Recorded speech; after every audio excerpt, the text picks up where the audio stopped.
Antes que nada le quiero dar las gracias a Iván Vladimir.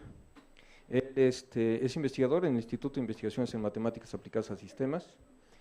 También ha colaborado con nosotros otro joven, un brillante joven que trabaja en lingüística computacional, que es discípulo de Iván. Él está en física. No, está en ingeniería, no. Ah, ok, él está en ingeniería. Matías García Constantino, que es un investigador de la Universidad de Ulster. Carmen Patricia López Olvera y pues yo también ahí metí mi cuchara. Algunas cuestiones, sí es un congreso de filosofía, algunas cuestiones filosóficas. El tema tiene que ver con la autoorganizatividad del derecho en la era de la globalización.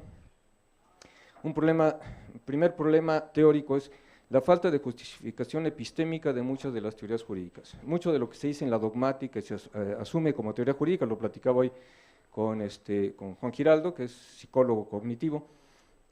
Toda la teoría folclórica que se han inventado los penalistas. O sea, se han inventado una teoría silvestre, pero con eso decide si mandas a la gente a la cárcel. ¿Cuál es el sustento epistémico de esas cosas que se les ocurren?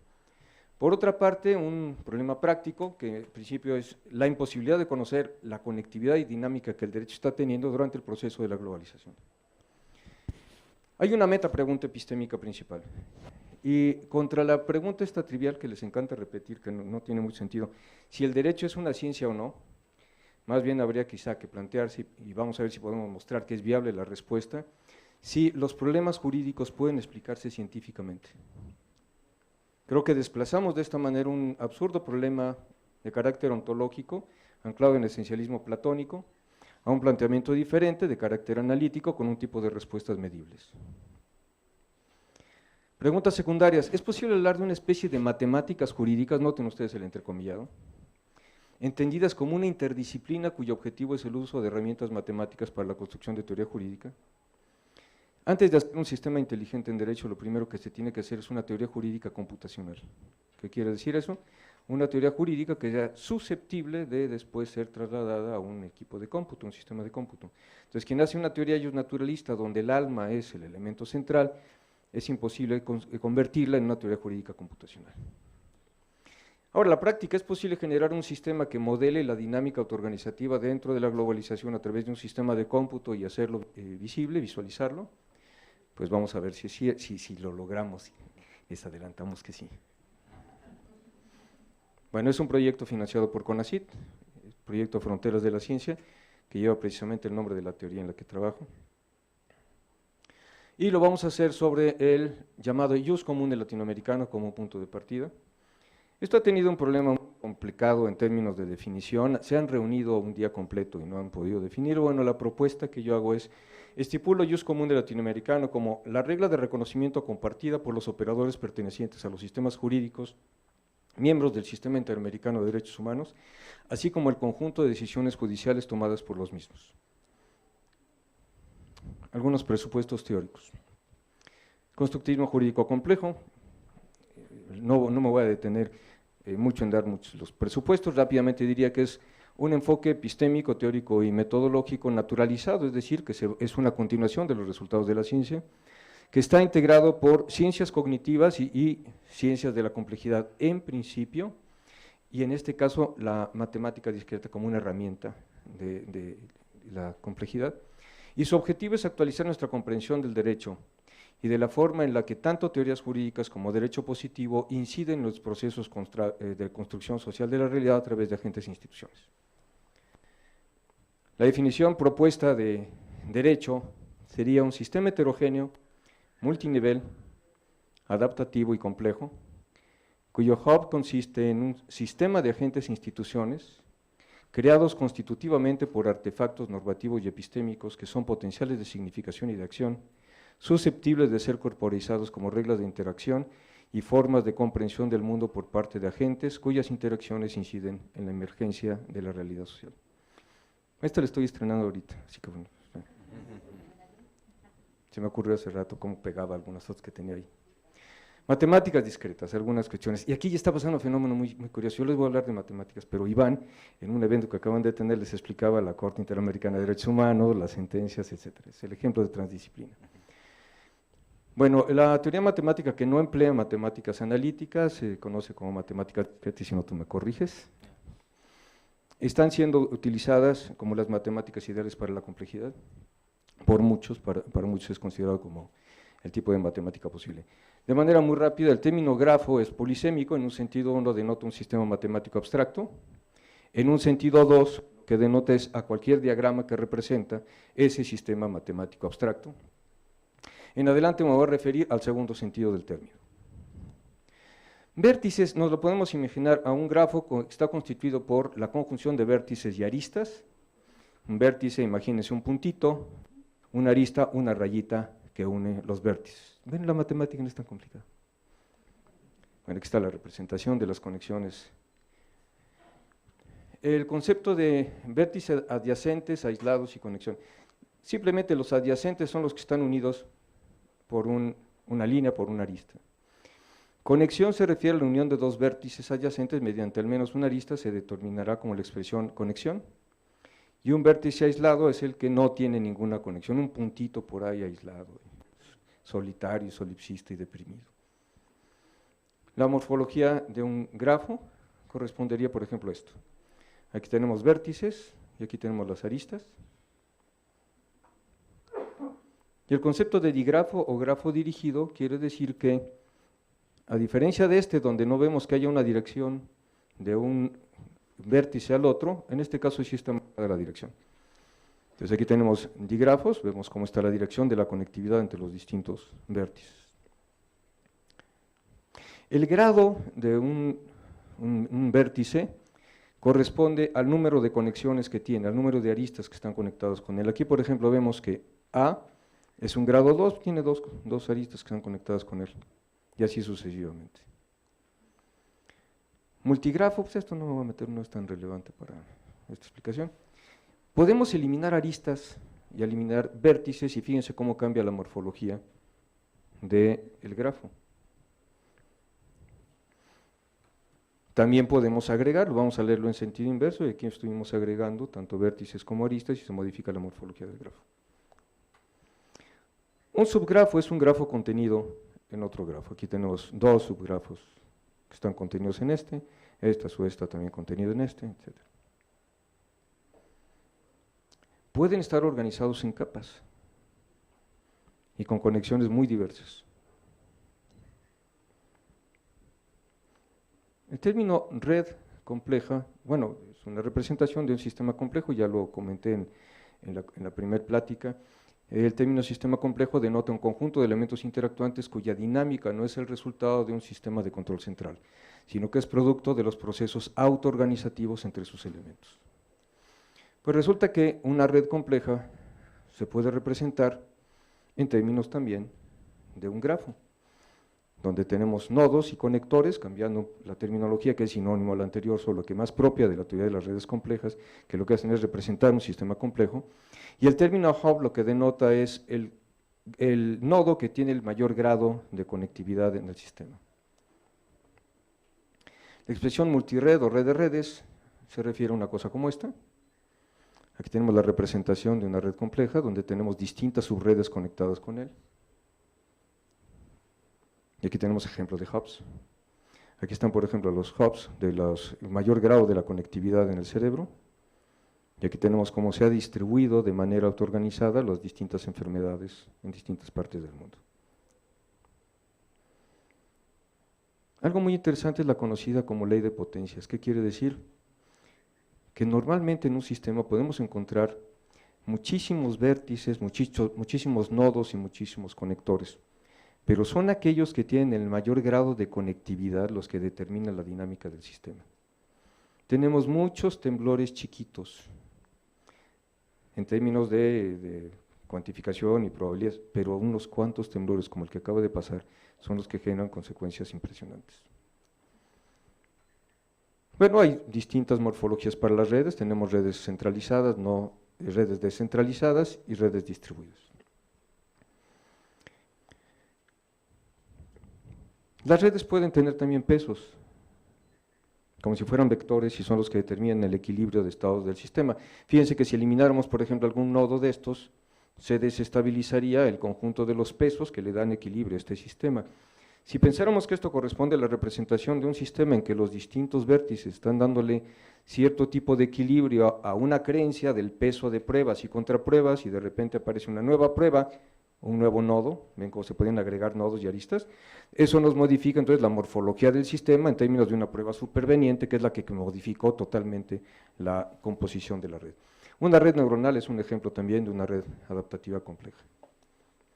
Bueno, el término de autopoiesis está denotando las propiedades que tiene el sistema para poderse organizar. Y órale, a ver si es cierto, matemáticas jurídicas. Las implicaciones de esto para el constitucionalismo global o para la globalización en general. Una reconstrucción del concepto de constitución previo a la globalización en estos términos correspondería a que las normas del sistema constituyen una red centralizada, jerárquica y multicapa.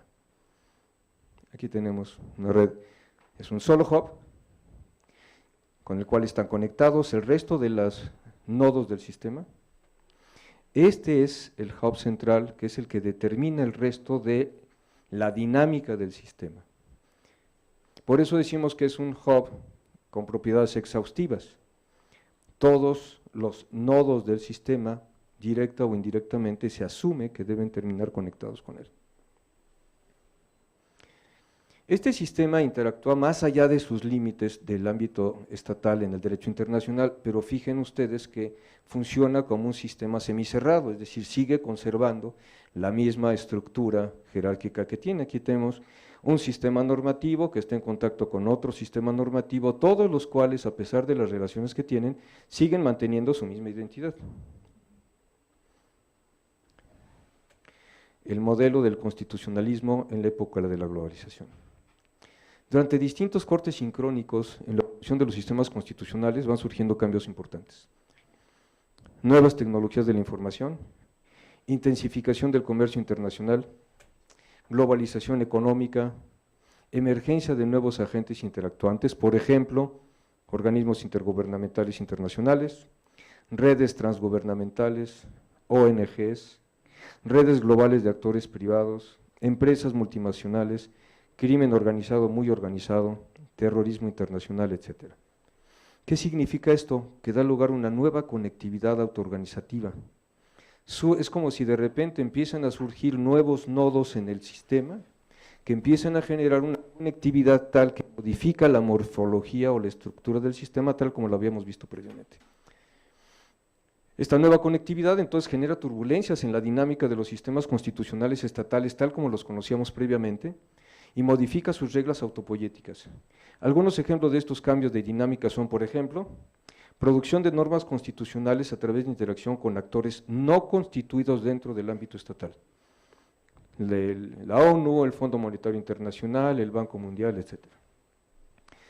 Revisión de la adjudicación interna hecha por las instituciones del Estado por parte de instituciones que no fueron constituidas desde el sistema, la Corte Interamericana, el Tribunal Europeo, etc. Interacción con ONGs, el impacto de esas normas, de agentes o instituciones que tienen agenda propia, por ejemplo, las empresas multinacionales. Noten que todos estos tienen una propiedad muy importante. No fueron generados a partir de las reglas constitutivas del sistema que han sido producidas supuestamente a través de los procesos democráticos de elección de legisladores que son los que producen esas normas. Estas normas tienen una identidad totalmente distinta del control político de las distintas comunidades. Ahora, sucede algo también no nada más a nivel del sistema global. ¿Qué pasa dentro de los modelos mentales de los agentes que están operando en los distintos sistemas? Pues sucede que también sus modelos mentales, que son sistemas complejos, empiezan a verse alterados.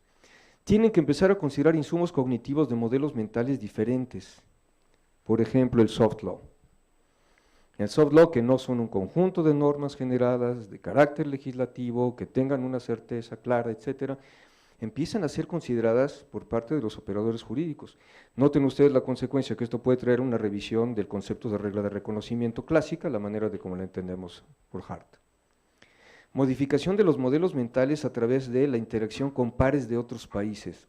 Hoy no es nada difícil que encontremos redes de jueces, redes de abogados, que entre ellos están interactuando y están intercambiando insumos que van incorporando a sus modelos mentales. De hecho, en muchas ocasiones lo que ocurre es que ciertos argumentos utilizados por jueces de un sistema diferente, con un sistema positivo distinto, son incorporados como parte de la justificación de jueces de otros sistemas. Aquí está esta representación. Te resulta que estos sistemas, fíjense ya nada más todo lo que ha aparecido en tu entorno, bueno, este siempre ha estado, y todo el tipo de interacciones que empiezan a generar una modificación en la dinámica del sistema. Hasta el momento, la morfología del derecho globalizado corresponde a una red adaptativa compleja en la que el grado de conectividad de las normas es cada vez mayor. Es decir, su morfología está dando lugar a una red no centralizada, parcialmente distribuida y con conectividad global cada vez más extendida. Por ejemplo, muchas sentencias de distintos países de América Latina contienen ciertas expresiones a las que llamamos marcadores semánticos de conectividad normativa o nodos, cuya fundamentación, que vendrían a ser las aristas o los arcos, se conectan con múltiples textos jurídicos que no hemos generado, control de la convencionalidad. Y quiero llamar la atención sobre este concepto de marcadores semánticos de conectividad normativa porque han jugado un papel muy importante en la posibilidad del desarrollo de un sistema de cómputo que sea el que puede ver los textos digitalizados, identificar los marcadores, producir la red y la dinámica de la misma. Bueno, esto es lo que tendríamos hoy día. Hacia un modelo computarizado del constitucionalismo contemporáneo. Una teoría hipertextual del derecho. Normalmente nos venden la idea de que el derecho es algo plano, todas las normas están igual. Segundo, que las normas jurídicas están dadas, son objetos dados y concretos que nada más escojo como si fueran pieza de mecano, con ella construyo premisa mayor, premisa menor y hago la inferencia. Pues resulta que no. Si nos damos cuenta, vivimos en una dimensión hipertextual enorme. Lo que se dice acerca de un artículo cuando lo interpreto tiene una relación metalingüística. Lo que digo que dice el artículo lingüístico con respecto al artículo. Cuando estoy contraargumentando el argumento de mi contraparte, tengo una relación metalingüística. El contraargumento es metalingüístico con respecto al argumento que estoy criticando. Cuando la jurisprudencia me dice algo acerca de lo que dice la ley o cuando la jurisprudencia o una tesis se refiere a otra tesis, tengo relaciones metalingüísticas.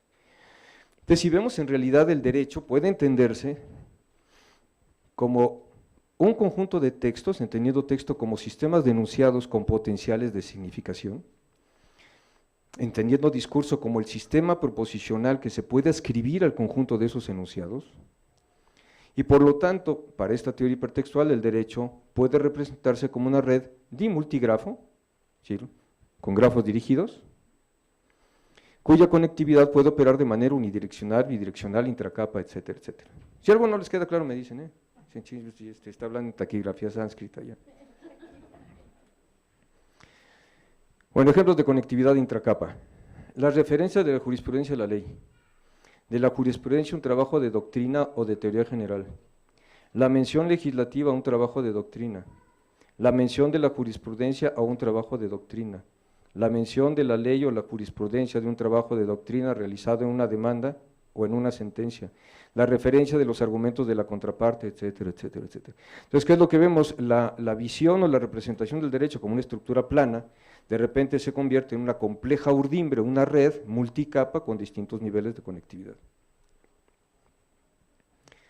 Las normas sobre la producción normativa son las reglas autopoéticas del sistema. La producción de normas presupone los modelos mentales de operadores jurídicos como legisladores, jueces, etcétera, que celebran los contratos.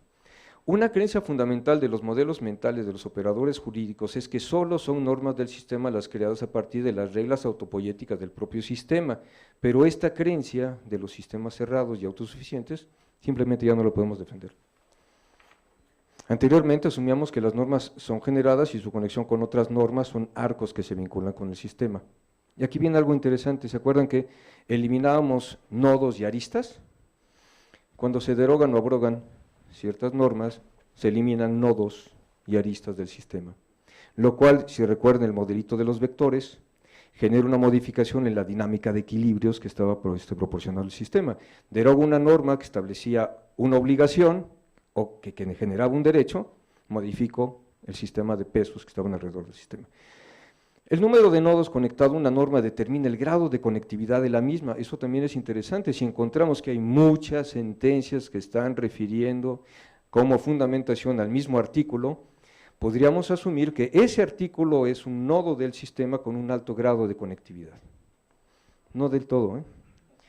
Lo que hemos visto en decisiones de la Corte Interamericana es que citan todo y hasta la Declaración de los Derechos del Hombre y del Ciudadano, pero lo que resuelve el caso es un artículo sencillito de derecho positivo. Entonces, fíjense, esto es interesante porque el análisis de redes lo que nos puede arrojar es darnos cuenta que no obstante que sean hubs superficiales del sistema, en realidad operativamente tienen una función muy limitada, no son ellos los que están controlando la dinámica del sistema. En la actualidad ya nadie puede conocer la dinámica normativa global. La principal hipótesis de este trabajo es que podemos generar un modelo computacional, una especie de mente artificial de carácter asociativo, que supera las limitaciones que nosotros tenemos cognitivamente como Homo sapiens, a través de una red autoorganizativa del constitucionalismo global, aplicando la teoría hipertextual de derecho y de los marcadores semánticos de conectividad normativa. En una primera fase definimos cuáles eran estos marcadores semánticos, los nodos que los vinculan, etcétera, y lo que hemos logrado es empezar a generar una red donde podrán ustedes ver donde hay hubs, donde hay grafos, etcétera. Desde este punto de vista teórico, este modelo demuestra, primero, que visto desde el constructivismo jurídico complejo, la teoría jurídica pertenece al protectorado de las matemáticas. ¿Qué significa esto de protectorado en matemáticas? Que hay una serie de fenómenos aparentemente totalmente distintos y que no tienen nada que ver con ellos, pero en un nivel de abstracción muy alto están conectados. Por ejemplo, ¿qué puede tener que ver una hoja de un árbol con el comportamiento económico? Pues resulta que si se analiza en términos de fractales, la hoja es un fractal, porque tiene una serie de estructuras que se replican en escalas diferentes. Si ustedes ven el árbol, luego vemos la hoja y vemos el interior de la hoja y se repite un arbolito. Bueno, Mandelbrot, que es el padre de los fractales, encuentra que hay una cierta fractalidad en las representaciones gráficas del comportamiento económico de cierto fenómeno, en el cual el mismo fractal que aparecía representado en la gráfica a la semana era consistente con el que estaba en el mes y los picos coincidían en periodos más altos. ¿Qué es lo que estamos viendo? Bueno, que curiosamente tanto las hojas como los fenómenos comerciales son protectorados de la teoría de los fractales. Desde este punto de vista podemos decir que el derecho, a través de la teoría del constructivismo jurídico, se puede considerar como una especie de protectorado de las matemáticas. Entonces la pregunta, ¿es posible explicar fenómenos jurídicos científicamente? La respuesta es sí. ¿Es posible desarrollar un cerebro artificial asociativo que permita superar nuestras limitaciones? Vamos a ver, creemos que sí. Y finalmente, para los escépticos que creen que esta cosa de la autoorganizatividad es pura ciencia ficción, lo que parece ciencia ficción es que se mueva esto. ¿Ustedes no saben cómo se le hace al MA? Ah, este de aquí. ¿Ven cómo hace falta un matemático siempre para estas cosas?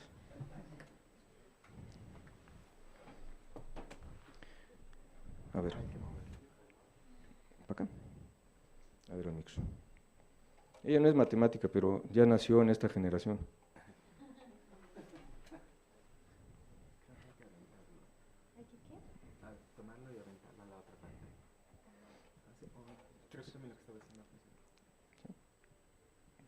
Si aventarlo, lo que voy a aventar es el ordenador, si no.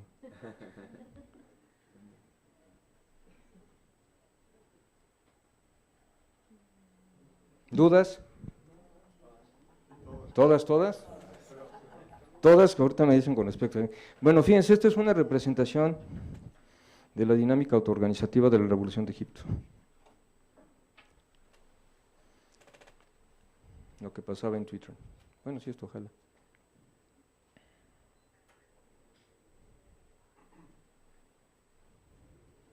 Ahí va. Está el 11 de febrero. Bueno, la conectividad inicial. Noten ustedes cómo se van estableciendo las conexiones y van modificando la morfología del sistema. Empiezan a surgir los primeros hubs, como podrán ustedes observar. No nos vamos a tardar a ver todo esto, por un rato. Vean ustedes cómo se sigue dando la autoorganizatividad del sistema. Nadie los está organizando. Noten cómo se empieza ya a emerger un patrón derivado de este proceso autoorganizativo.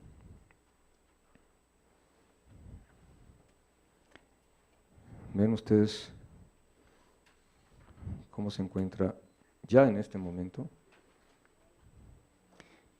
Ya podemos identificar con mucho más claridad la morfología del sistema.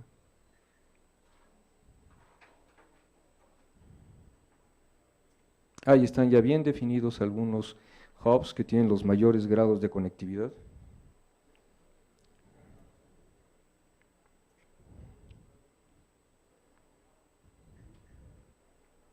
Y lo que ocurrió durante las siguientes horas. Desde luego, si los servicios de inteligencia hubieran tenido esto, pues empiezan a pegarles a los pobres hubs. O sea, esto es más peligroso o más útil de lo que parece. Bueno, y así sigue, hasta que podemos ver cómo queda la estructura final. Esto es lo que corresponde a un patrón emergente derivado de un proceso de autoorganizatividad. Ahora, ¿cómo regresamos a la presentación?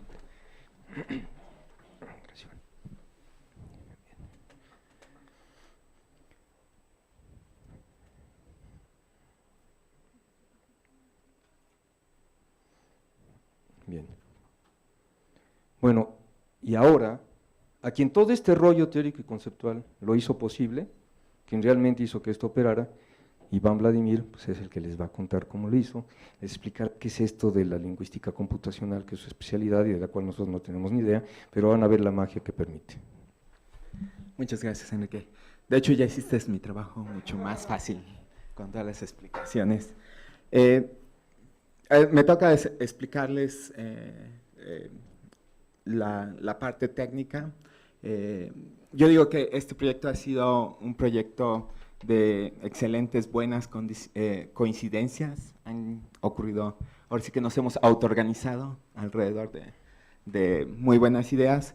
Y parte de esa autoorganización, de las coincidencias, es que Enrique llegó con nosotros con un problema bien específico, pero que la solución que nosotros le podríamos dar respondía a una pregunta esencial que él tenía. Pero llegó además ya súper directo, ya muy enfocado hacia lo que esperaba, ya conocía de grafos, ya conocía de que tenían direccionalidad, entonces llegó hablando un poco el idioma que nosotros hablamos, y entonces fue muy, muy fácil comenzar a trabajar y dirigirnos hacia el proyecto. Y parte de esas buenas coincidencias fue el equipo que se armó, que exactamente cuando Enrique nos está preguntando, oye, si yo te doy sentencias, vas a poder extraer este tipo de información, esta red.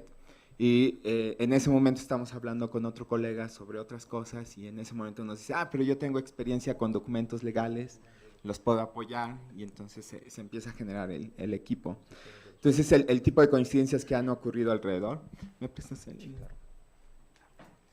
Y entonces, ¿qué es lo que hemos...? Además, llegó con un dominio bien específico porque no nos pidió todo el mundo, no nos pidió encontrar todo este grafo en todas las sentencias habidas por haber, sino nos dijo, mira, está la Corte Interamericana de Derechos Humanos, tiene tantas sentencias, queremos analizar esas. Entonces, el dominio era muy específico. Llegó hablando el idioma que nosotros hablamos y nosotros vimos que era algo muy factible, que en eso es lo que hacemos y en lo que somos expertos. Entonces la dinámica fue muy, muy directa. Entonces llegó con esta idea de aplicarlo alrededor de la iOS común y latinoamericano. En esa época no sabíamos que era la iOS común y latinoamericano de nuestro lado. No, ni del lado de los juristas tampoco. Son conceptos complicados. Y nos dijo, ok, mira, existe la Corte Interamericana de Derechos Humanos, la Corte Interamericana emite sentencias, las sentencias van a tener, están en este lugar y tienen ciertas impacto en nuestra vida latinoamericana, y están escritas como las escribe los jueces y los expertos en leyes. Y en nuestra forma naif de pensar las cosas dijimos, pues va a estar sencillo, porque creemos que las leyes y las sentencias van a estar escritas de forma muy precisa, de forma muy lógica, entonces debería ser fácil. De esto platicamos después con Enrique, de estas coincidencias, le decimos, para nosotros lo que tiene valor es encontrar problemas, que no sea tan fácil, que haya cosas que son más complicadas, y de alguna forma intuíamos que no las íbamos a encontrar aquí por el rigor como se escriben estos documentos. Afortunadamente las encontramos y ha sido más complicado de lo que esperamos en un principio. Está esta situación que, aparte del conjunto de elementos con los que cuenta la Corte Interamericana para fundamentar sus sentencias, existen otros instrumentos alrededor de ellas, y nos gustaría identificarlas y ponerlas en el mapa. Es más o menos la misma idea. Entonces, para nosotros, la pregunta que nos trae Enrique y que nos presenta y nos explica, se reduce a cómo hacemos visible la red de conectividad entre las sentencias. Necesitamos ir y extraer esta información. Desafortunadamente para nosotros, estos documentos no han sido catalogados por expertos, están in the wild, les llamamos. Entonces no tenemos más que el documento, y es ahí donde podemos utilizar nuestras herramientas. Entonces, en particular, mi expertise está en el campo que llamamos procesamiento del lenguaje natural, lingüística computacional, también tecnologías de la información la encuentran, y la idea es cómo les damos el don del lenguaje a las computadoras, cómo hacemos que las computadoras puedan procesar el lenguaje. Con múltiples fines, queremos procesar muchísimos documentos, queremos platicar con las computadoras, hay muchos objetivos que estamos buscando. En particular aquí es cómo hacemos que la computadora lea las sentencias e identifique las citas a otros artículos y a qué documentos pertenecen esos artículos. Entonces, la Corte tiene 337 sentencias, creo que eso es hasta hace 2 meses, a lo mejor hay un par de nuevas ahora, creo que es 338 en la última cuenta que tenemos nosotros. Las está emitiendo desde 1987, para nosotros es una cantidad suficiente para empezar a jugar y hacer un sistema muy preciso, ¿sí? Si fueran más documentos, a lo mejor tendríamos que hacer un sistema menos preciso. Si fueran menos documentos, sería un sistema que no tiene tanto chiste. Entonces, está justo en el momento. Les digo otra coincidencia que ocurre en este proyecto. Más o menos lucen así. Como se darán cuenta, siguen un formato las sentencias. Tienen el cintillo de la Corte, tienen el nombre, las fechas y tienen como el de qué se trata o en qué proceso está el caso. Y vienen aquí los jueces e información extra. Entonces podemos explotar este formato para extraer información. El colega que está en la Universidad de Ulster es realmente en lo que se especializaba, en aprovechar la estructuración del formato. Entonces nos pasa bastantes tips de cómo ir y extraer esta información que es relevante para nosotros. Entonces, estamos aprovechando el formato, encontramos el caso, la fecha, los jueces, las secciones, los párrafos, todo esto los ubicamos. Aquí es como luce ya un documento procesado, ya tenemos identificadas las diferentes partes y las cosas que nos interesan hasta ahorita que hemos identificado. Esto ya lo hace la computadora, lo hace sobre todas las sentencias, de hecho ya a lo mejor les puedo mostrar cómo lucen toda la interfaz y ya podemos ir sentencia por sentencia y tenemos extraída esta información. No somos los primeros que hacemos esto, han habido otros esfuerzos, han habido un caso en Filipinas donde ellos estaban interesados en el análisis y la interpretación semántica, en particular querían como datos muy muy precisos, pero hay otros muy, muy interesantes, como este caso, donde se están enfocando a la sentencia alcanzada, el castigo, el crimen cometido, entonces están tratando de identificar estas partes, y es algo que están haciendo. Este es el trabajo que hizo nuestro colega en la Universidad de Ulster. Él estaba más con documentos comerciales antes de trabajar con las sentencias. Entonces, estamos usando parte de la experiencia que nos pasó nuestro colega, es usar este sistema que se llama Gate. Es un sistema muy visual. Uno mete reglas de patrones y van funcionando. Estos patrones son muy generales, entonces se van algunas cosas, otras cosas, dados al estilo y al formato, las podemos recuperar muy bien y funciona bastante bien. Entonces, esta es una etapa donde obtenemos como la forma general, los datos más evidentes, y ahora necesitamos hacer un análisis más profundo donde extraemos las citas. Entonces, es aquí donde comenzaron cosas muy divertidas para nosotros, porque al final de cuentas es lenguaje en el que están escritos, lenguaje humano, y el lenguaje humano es, bueno, para nosotros es bien divertido estar peleándonos con él. Y una cosa primero que notamos es que existían estas formas de hacer la cita de forma anafórica, donde primero se menciona el documento y luego el artículo, ¿sí? Estas son las menos raras, son las más raras. Lo más común es de esta forma, en este formato, es decir, el artículo 13 del reglamento de la Corte, ¿sí? Entonces tenemos el artículo y luego viene cuál es el documento al que está referencia. Esto nos causa problemas porque tenemos que invertir nuestro procesamiento. Y lo más interesante es que luego no viene tan pegadito, sino viene 3 oraciones antes y tenemos que estar averiguando a cuál pertenece este artículo, a qué documento pertenece. Entonces eso es muy divertido. Otra cosa que son muy divertidas son las definiciones. Entonces, generalmente al principio del documento dicen la Convención Interamericana de Derechos Humanos, creo que dije una equivocada, y dice, y que a partir de ahora le llamaremos la Convención, y entonces vienen un montón de convenciones después, y tenemos que decir, no, este no es un nuevo documento, es el documento que me dijeron antes. Tenemos que estar resolviendo esos casos. Entonces esa parte ya está resuelta. Ahorita, una de las cosas que acabamos de descubrir la semana pasada tiene que ver con las sentencias que involucran a Argentina, que ahí mencionan a documentos como ley, la ley tal.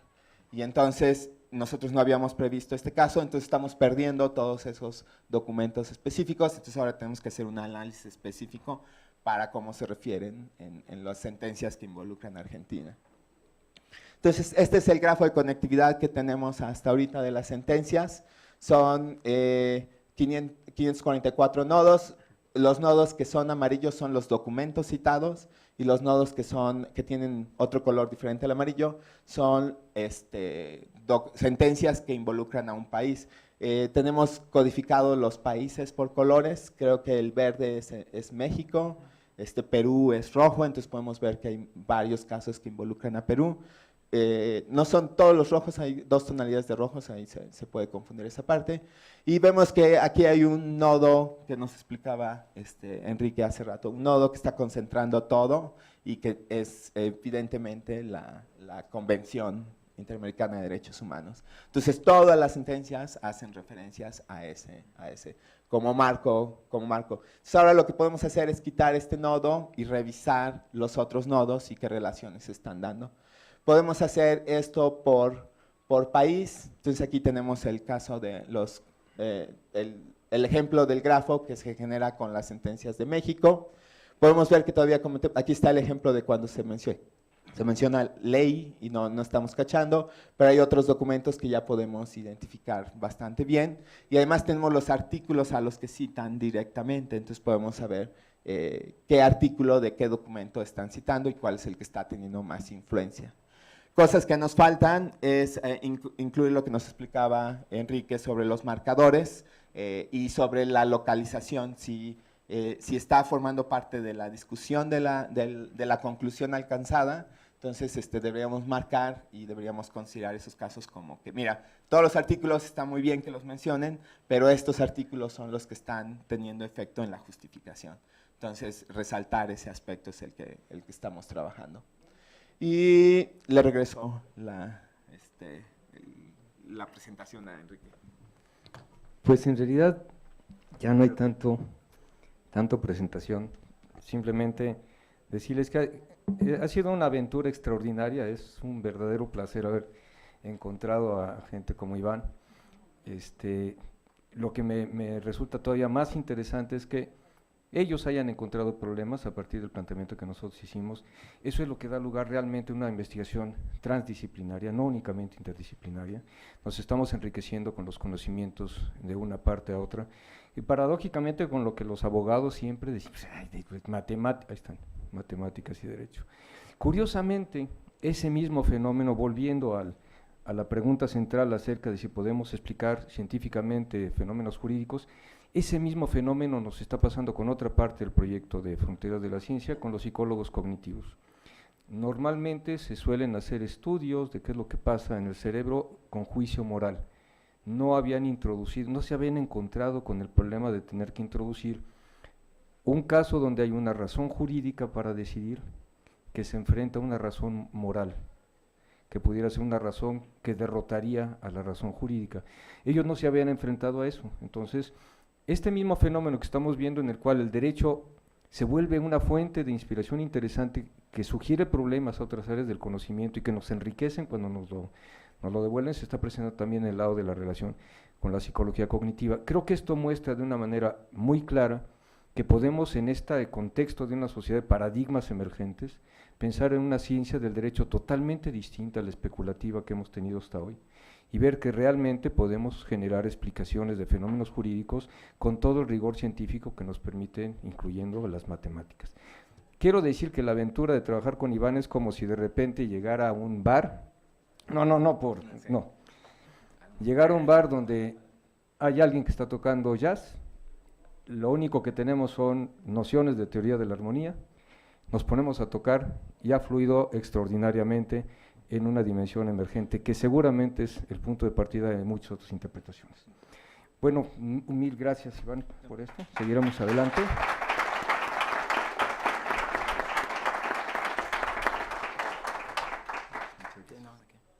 ¿Alguna duda, preguntas, comentarios? Sí. Por favor, a ver. Juan David. Voy a poner el sitio para... Sí, claro. Ok. Bueno, primero, felicitarlos, o sea, con la cumbamba contra el suelo, así, sobre todo por el poder de lo que están haciendo. Eso tiene un poder enorme, iniciando con lo que se analiza en derecho, pero lógicamente con la cantidad enorme de problemas desde la ciencia cognitiva que podemos empezar a trabajar desde ese modelo. Lo segundo es, pensando precisamente en la ciencia cognitiva y en un tema que nos ha convocado en varios elementos del Congreso y de los paradigmas emergentes, es a través de neurociencia social. Y yo veo ahí una relación poderosísima entre un problema muy importante que siempre se ha tratado de manera conceptual, más bien etérea, desde la psicología social, y es el problema de la influencia social. Entonces, mi pregunta va en que cuando están trabajando el hub, pues cada hub se puede calcular la fuerza de ese hub, matemáticamente hablando, ¿cierto? Y al calcular esa fuerza de ese hub, entonces vamos a pensar en la capacidad que tiene para generar o para sustentar una decisión. Y entonces sí, de ahí podemos empezar a hablar de una matemática de la influencia social, que me parece un tema fundamental, porque, por ejemplo, si lo aplicamos a la política, por ejemplo, cuando vamos a medir la fuerza de una influencia de algo en política, esto es un modelo representacional a través del lenguaje matemático, pero con la potencia de explicar lo social fundamental. Entonces, ahí básicamente mi pregunta es, ¿sí se puede medir esa fuerza de ese hub? O sea, no es solo por el nivel de relaciones, sino decir, este tiene una incidencia porcentual o marcadamente superior, ¿por qué? Y que nos permita hacer eso, el análisis básico. Sí se puede. lo que nos falta, y es parte de la investigación, es determinar la razón del por qué. O sea, no está sujeto solamente al análisis matemático. El análisis matemático nos va a poder decir, ok, salió un 25 y es el más grande y eso lo hace el más influyente. Pero eso no tiene ningún impacto. Entonces, requerimos como la discusión y el análisis conjunto para que ese 25 se transforme en una explicación y en una explicación ya no del grafo, sino de la influencia jurídica, social. Entonces, más que todo esto es como una herramienta que hace evidente que hay algo que está pasando ahí, y las preguntas tienen que venir y las interpretaciones tienen que venir de ambos lados, y necesitamos construir los argumentos juntos para poder darle explicación ahora sí a esa influencia dentro del contexto. Sí. Sí, bueno, el planteamiento es muy interesante, y lo que dice Iván también es fundamental. Volviendo al ejemplo del hub central, cualquiera diría, es que es obvio, ¿ves? Esto es el artículo 1 de la Convención Americana, el que está resolviendo todos los problemas. ¿Qué es lo que significa poder contar con esta herramienta? Que tenemos un nuevo objeto de explicación, tenemos un nuevo explanandum. Entonces, una vez que yo veo eso, no puedo hacer una interpretación ingenua y decir, porque el hecho de que sea el hub central que todo el mundo refiere, es el insumo cognitivo que está permitiendo resolver los casos. Porque si asumimos que, hipotéticamente, como bien decía Iván, y también eso es muy interesante, fíjense cómo la herramienta lo permite, ¿qué pasaría si en un experimento suprimo ese hub central, y entonces puedo empezar a identificar los otros que se han estado utilizando para la fundamentación? Ahora, conjeturando acerca de lo que has dicho, porque es parte de las preguntas que surgen a través de esto. Primero, todas las medidas, todos los mecanismos de medición que se aplican a las redes complejas, ¿qué van a significar para un análisis en el derecho? No lo sabemos, es parte de lo que tenemos que hacer. Con respecto a tu pregunta, y una conjetura así muy superficial, ¿cómo poder medir el peso casi así vectorial de la conectividad en función de aquellas conexiones, nodos, aristas, etcétera, adyacentes, en los cuales identifico los nodos que efectivamente resolvieron el caso? No los que me referiste, violando la ley de la parsimonia, sino los que efectivamente, al hacer análisis discursivo de la sentencia, me puedo dar cuenta que fueron los que resolvieron el caso. Quizá ese es un nuevo reto matemático. Sí, sí. Ahí yo veo una cosa muy importante, y es, si vamos al nodo central, pues visualmente nos ubicamos en el nodo central, pero cuando quitas el nodo central, resulta que van a aparecer las relaciones en doble dirección, o sea, aquella pequeña relación que usualmente pasamos por alto en el análisis, a veces macro o a veces hasta en el micro, pero que pasamos por alto, pero que tiene el impacto, o sea, tiene la influencia de modificar las conexiones que están con ellas, pero de modificar el nodo central. Y ahí es donde realmente pienso yo que si se puede valorar el peso, entonces se puede empezar a medir la real influencia, o sea, ¿qué es la influencia? Y si eso se aplica a la sentencia, pues estamos hablando ya de influencia social, por ejemplo, de un texto jurídico, y del impacto que se le puede medir a ese texto jurídico a través del tiempo en las sentencias. Igual podría suceder con otros fenómenos sociales. O sea, lo que estamos queriendo hacer, y es la conexión entre esta parte y el otro lado del proyecto, que es Neurodom, es si podemos hacer un análisis del tipo de argumentos que están utilizando los operadores jurídicos, a través de la aplicación de SAM, identificar cuáles son los grados de compromiso emocional que les genera, y los correlatos neurológicos que tienen, podemos empezar a transformar los nodos en modelos mentales con correlatos neurológicos. Y si hacemos un análisis de los correlatos neurológicos que implican las emociones morales que se activan o no se activan, podemos hacer un análisis de cuál es la subred de quienes, por ejemplo, están operando con las emociones de compasión que esperaríamos si hubieran activado. O sea, creo que para que veamos que no fue pintado y luego le tomamos la foto, nos va a enseñar algo. Sí, no, algunas,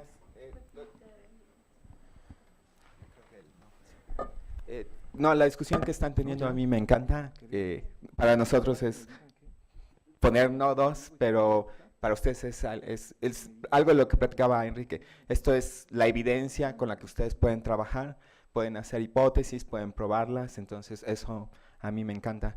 Algunas cosas que podemos hacer es también ver como la evolución en el tiempo de los nodos, cosas de ese estilo. Es nada más lo que les quería mostrar.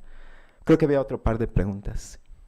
Lo que me temo es que se nos están ya muy Acabando. sobre el tiempo nuestros ponentes que tienen que ir al aeropuerto.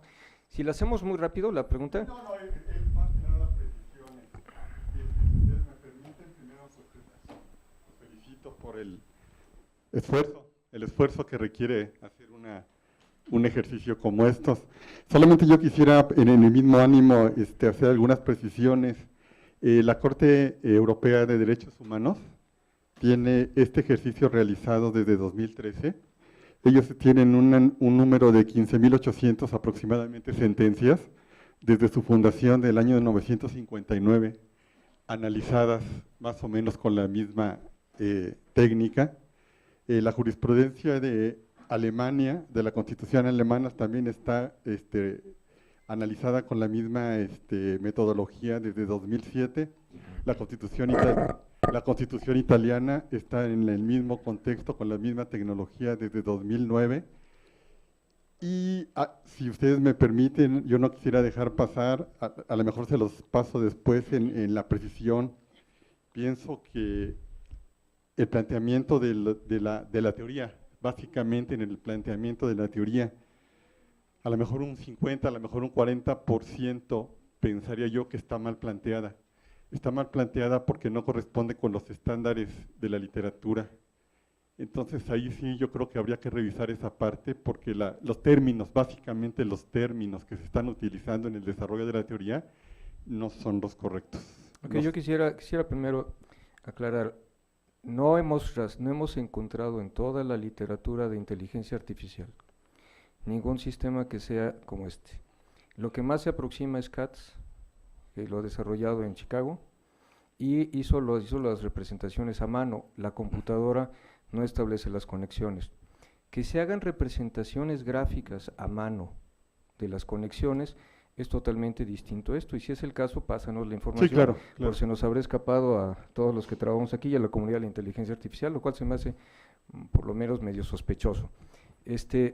Por otra parte, pues sí me gustaría que viéramos la parte de diacrónica del sistema, y sobre el marco teórico, pues me gustaría que nos indicaras qué parte de la teoría de grafos es la que crees que no quedó claro. Mándame. Yo la pongo a su disposición. Es nada más en el ánimo del esfuerzo.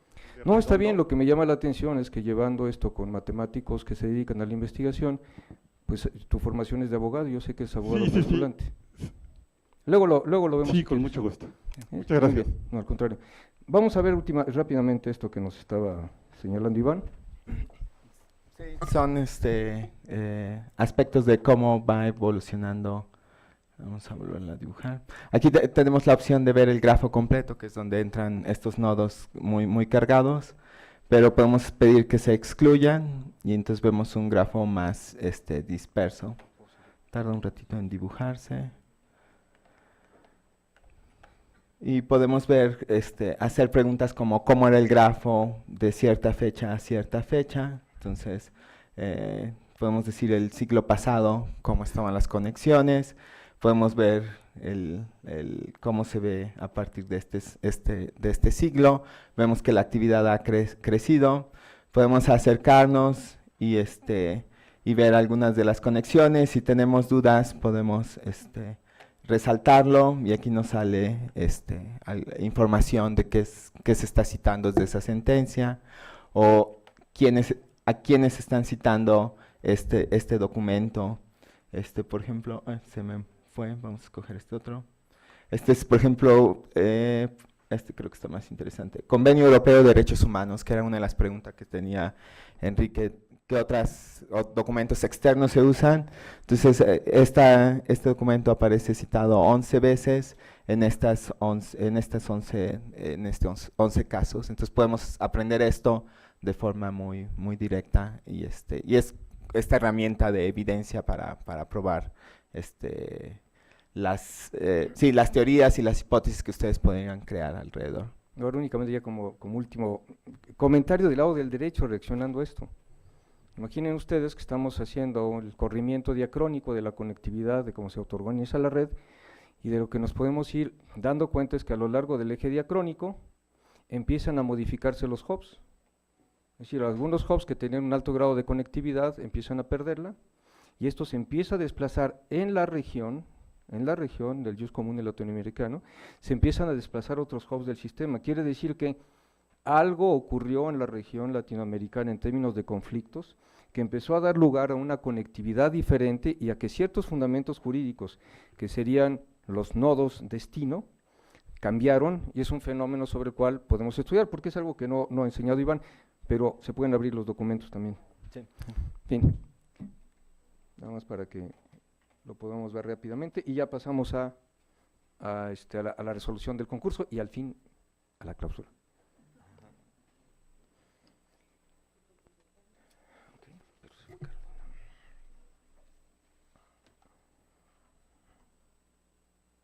Sí, que venga, por favor. Sí, pero Carolina ya se fue. Bueno, muy bien. Pues mil gracias, Iván. Gracias. Muchísimas gracias. Bueno, ahora les voy a pedir a mis… Tú te puedes quedar, tú eres también del jurado. A mis queridos miembros del jurado del concurso, si pueden pasar a decirnos cuál fue el resultado de su deliberación.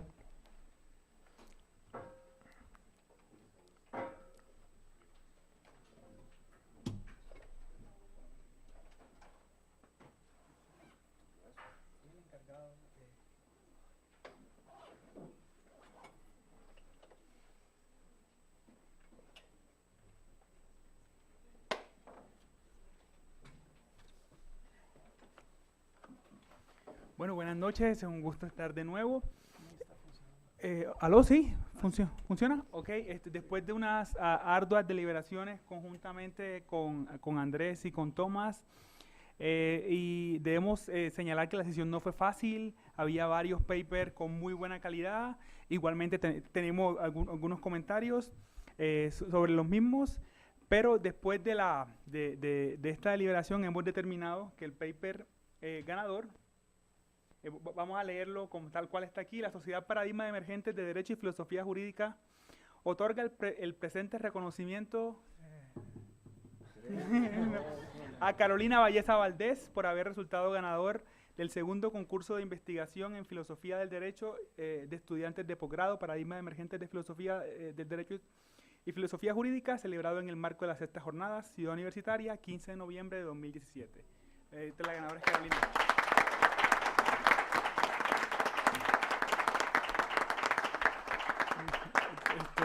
Se lo haremos llegar, y yo estaba haciendo mi práctica para jurado del factor X. Ok.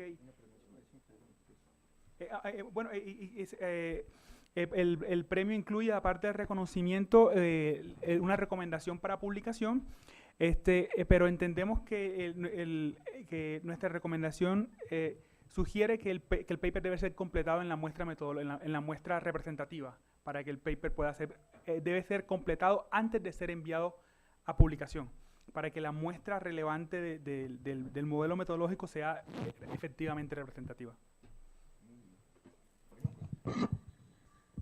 Pues muchísimas gracias al jurado, además, pues una vez más por subir los estándares. En Latinoamericana también estamos acostumbrados, ay, pobrecitos, pues trabajo, no.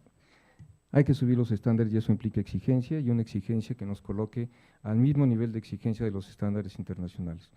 Desde luego, queda firme la felicitación para todos los que participaron, la invitación a que sigan con su carrera.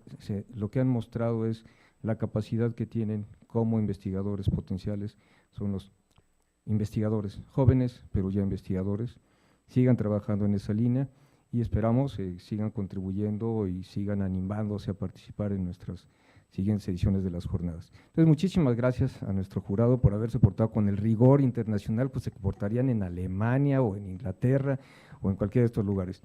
Y ya no nos queda más que cerrar nuestras ya séptimas jornadas internacionales de filosofía del derecho, darle las gracias a los colegas que me han estado acompañando desde el inicio de todo esto, a los miembros del Consejo Directivo de la Sociedad de Paradigmas Emergentes en Derecho y Filosofía del Derecho. Creo que fue súper fructífero. Realmente en nuestro país se discutieron cosas que yo no he visto discutidas en ninguna otra parte, ni tampoco he visto que haya publicaciones monográficas en ese sentido. Las discusiones acerca de cognición y derecho, neurociencias y derecho, de sistemas complejos y derecho, de los problemas de la reconceptualización del derecho en la época de la globalización y tantos otros temas que se presentaron aquí, nos motivan muchísimo porque estamos viendo que la función de que desde nuestro país, desde América Latina, con nuestros hermanos latinoamericanos, y bueno, y también en Inglaterra, aunque Vero no esté aquí, es la pieza clave también de nuestra sociedad, estemos impulsando un cambio, cuando siempre hemos sido quienes reciben los cambios normalmente tardíos. Muchas gracias y esperemos verlos aquí el año entrante. Buenas noches.